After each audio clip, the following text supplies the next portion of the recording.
What's up everybody, and welcome back to the channel. We're doing another video on the E30. Going to be tootling with the motor a bit. So you would have seen in the last video we pulled it apart and we sort of sat there just having to play with some of the opening and closing times of the ports. So I'm going to, you guys might just be able to see the score marks. Going to be opening up the top of the main port a bit and a little bit longer on the bridge, and then opening the top up and also a little bit down the bottom here. I also want to get a bit more of an angle cut into the back of that bridge there.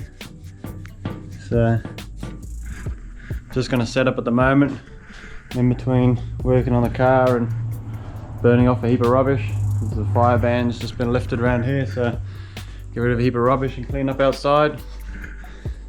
So it should be a good productive day. I'm planning on doing this one first, get this one exactly how I want to do it, and then I'll trace that onto a piece of cardboard or some paper or something.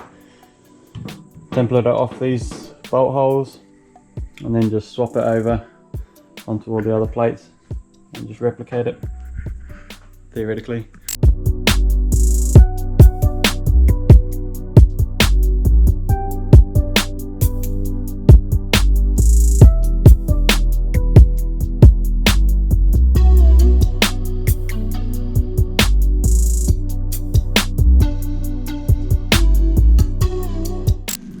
Righty go, so as I go with this, opening this port up, I just have to check inside the water gallery every now and then and sort of try and feel and gauge the thickness of the material that's left.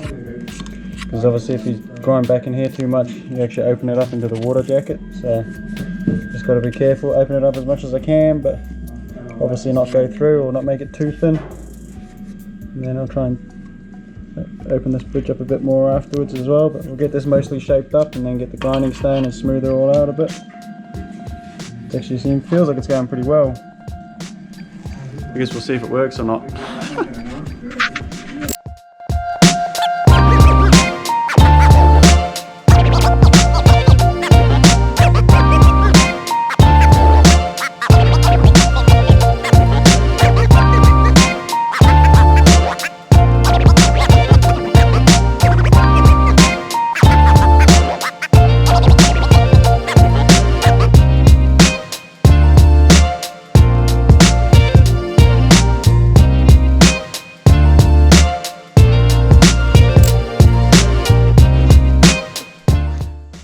Alright guys, so making good progress. It's made the port huge. I think before it pretty much came across like here somewhere. So it's way bigger.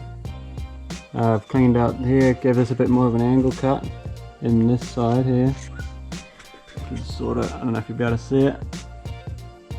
But I'm looking at opening this up too, but because on the casting there isn't much left on the outside here, like it's already pretty thin in there.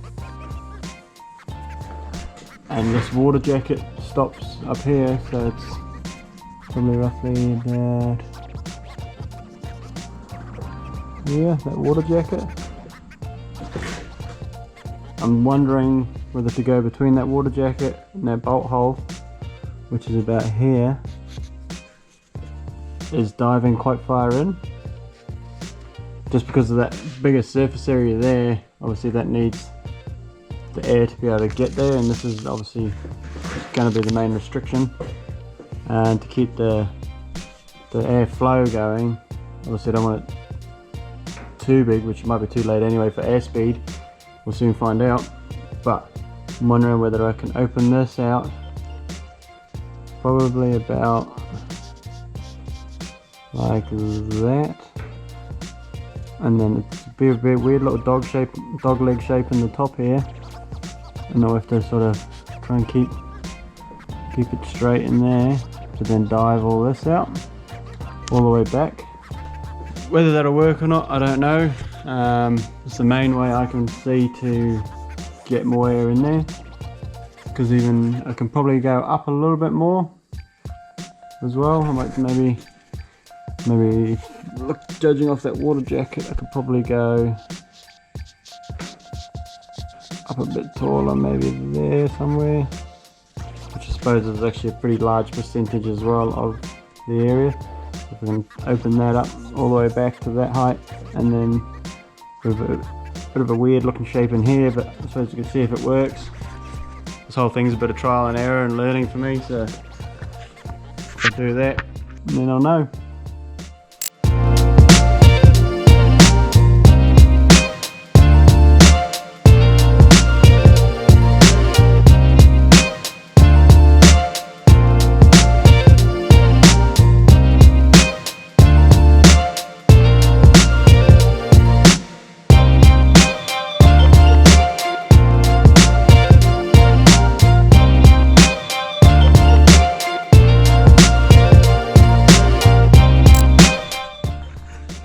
Okay guys, pretty much finished this. I might do a little bit of cleaning up on it at some point, but the actual shape I'm happy with.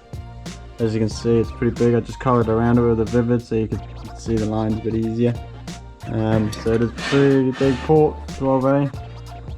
And you can see there's a ridge up here where I opened out this port all the way on the bottom, and then it sort of flows upwards and feeds up into the top of the bridge. Try and get a bit more volume of air in there, so we'll see whether it helps or not. It's all learning. So I just got to figure out how I want to do a stencil or template of that to put onto the other plates, but we'll probably have to look into doing that tomorrow night, I think. So we'll skip forward to tomorrow.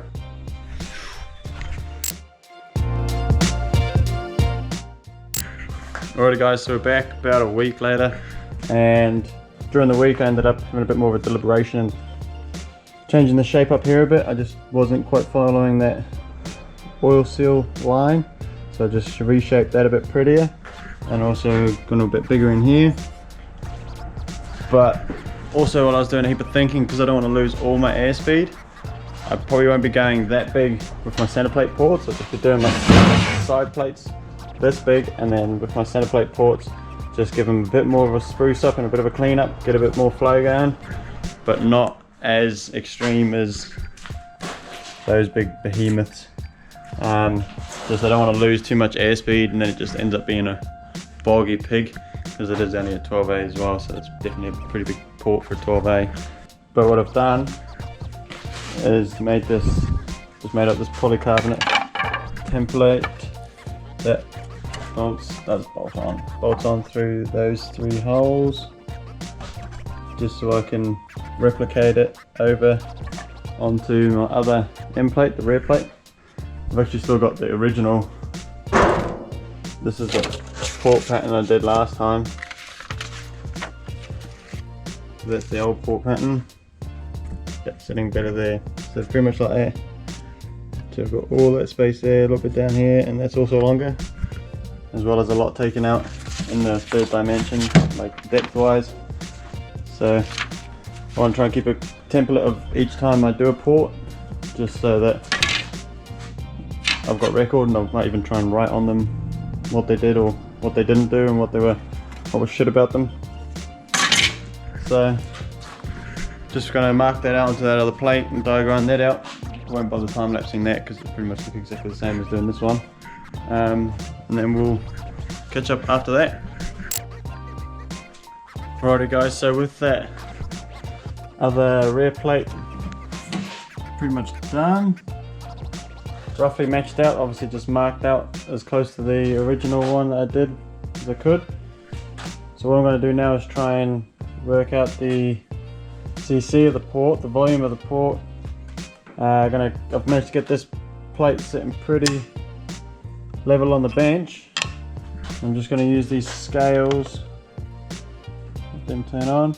I'm just going to weigh the water beforehand, then fill this up with the syringe, just slowly fill it up, and then just divide the difference off of the weight to work out how many milliliters of volume or how many cc's of volume are inside the port, and then that way I can try and get that other one to match, and then I'll do the same with the center plate and just make sure the 2 sides are the same. I'm not sure if this will work. I'm hoping it will work. I mean, it should work. It's only weight and volume, so it can't really go wrong, but just thought I'd give it a go and just see what happens. Alright guys, so what I did is I used some of the polycarbonate from the port template and just made a blanking plate here, because then I can also check to make sure there's no air bubbles stuck inside of here once it starts filling up. It shouldn't do, because I'm pretty sure I flowed that all slightly uphill towards that bridge. So we'll see how we go. Flick this on. I double checked these two beakers too, and they weigh the same before. So if I zero this out, 20, yep. There goes 0, -20. Line that up in the middle. So we've got 258 grams. So starting with 258. Okay.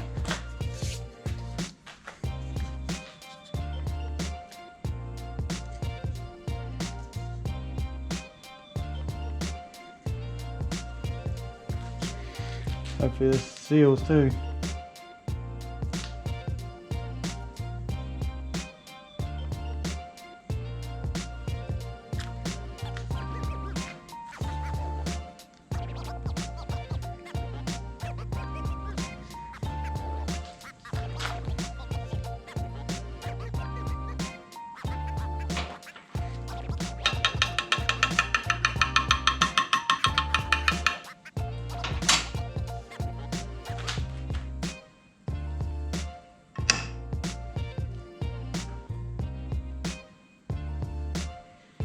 Okay, I'm pretty happy with that being full.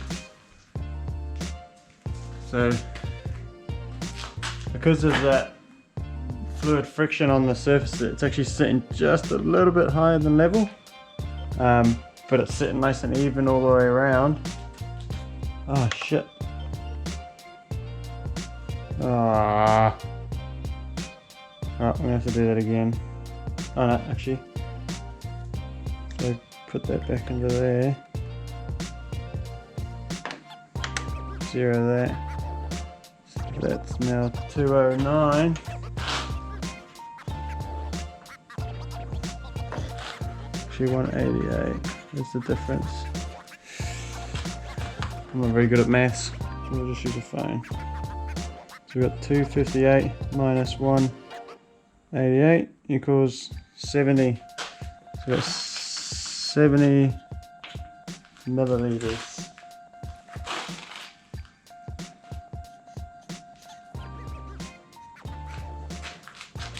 Alright, I think that actually feels like everything actually worked quite well there. Obviously that did the semi-auto off, but I could just do it in reverse by taking it off and it comes up with a negative number. There's like the tiniest of little air bubbles in there, but I don't think it's enough to worry about. I think I'm pretty happy with that.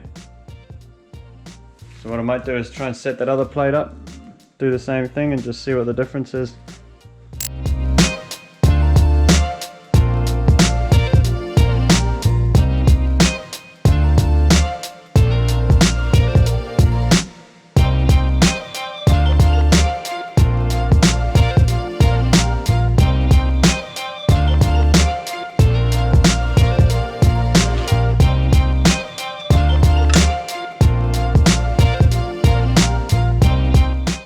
Sweet, that one leveled up nice and quickly.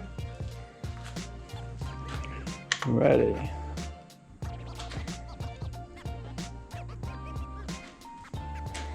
So now we've got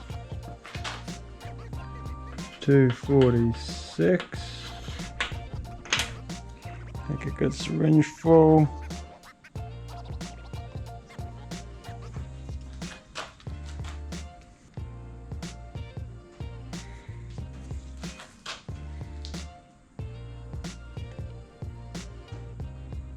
Right. So it looks about the same there. We've got 175. Just gotta do this quick because this one's got a slight drip. I'm just busy squeezing it to stop it dripping. So that's 175, 176. We have 175.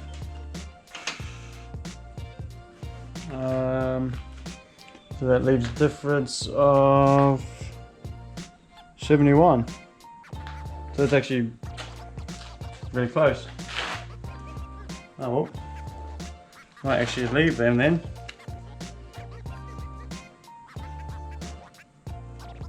So that actually ended up being a lot closer than I expected.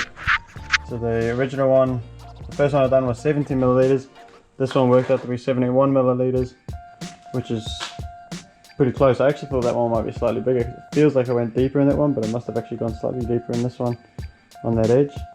But that's good though. I was a bit worried that they were going to be miles off. I just got to try and work out how I'm going to blank these ones off, because there's nothing to actually bolt to here. There's no bolts. I'll have to maybe try and clamp across it, maybe. I'm not too sure. Okay, so the best way I could figure to try and do the center plate, because there isn't any holes or anything to bolt and pull down on, I'm actually just going to clamp the polycarb over the ports. I've leveled this and the vise, and just going to pretty much fill them up this way. Do the same thing, measure it all the same way, but just that way up.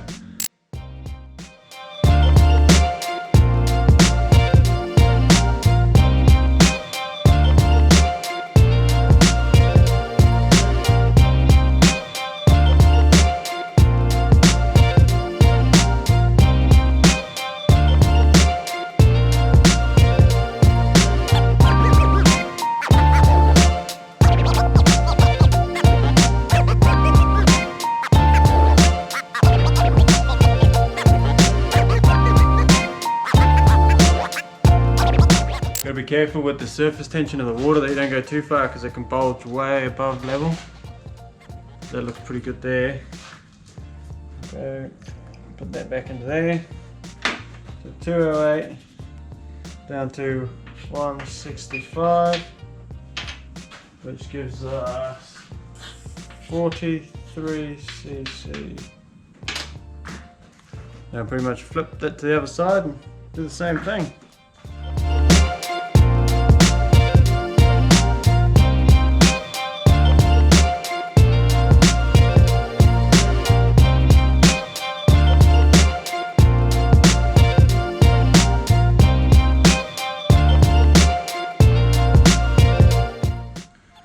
Now on this side we have 192 to start. Ah, shit balls.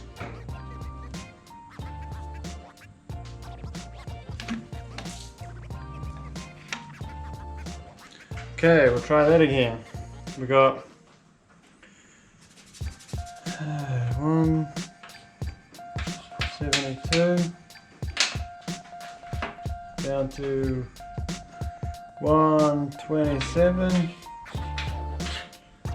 So that gives us 172 minus 127, 45 cc's. So even those two aren't really that far apart. There's a couple of cc's in it. What did it say? 45 cc. 45 cc. I'm actually really surprised at how close even those center plate ports were for cc. So there's 2 mils difference in them, and they were just done off feel, and oh yeah, sort of looks the same, sort of thing. A couple of basic measurements, and those ones I took a bit more care and made a bit of a nicer template and stuff. So they were only 1 mil apart, which I'm pretty stoked on. So I'm probably going to call it for this video. I was stoked to get a bit more data on the motor. Hopefully I'll try and get some water seals ordered and get the housings ready soon as well. Get them ready to go back together, because other than that it's not actually too far off restacking, so that'll be good. But yeah, that'll call it for this video. And the next one we'll try and get some alloy, do some work on the actual body of the E30, get the DALE30 handled in a bit better. So just checking it out guys, and we'll see you in the next one.